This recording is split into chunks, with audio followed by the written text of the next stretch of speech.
I do want to mention something about the ordinance of humility, because this is a part of the service that many churches don't do anymore, but we still do that. And the ordinance of humility is the narrative of the foot washing that was reported in the Gospel of John.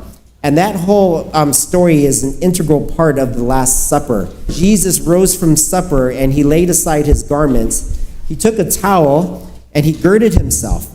And after that, he poured water into a basin and began to wash the disciples' feet. You remember that story? And as he began to wipe their feet with the towel, with which he was girded, we read this in John 13, by the way, if you ever want to look at that. When he completed his task, he returned to the table, and here is what he said. "If I then, your Lord and teacher, have washed your feet, you also ought to wash one another's feet. For I have given you an example that you should do as I have done unto you." John 13, verse 14 and 15.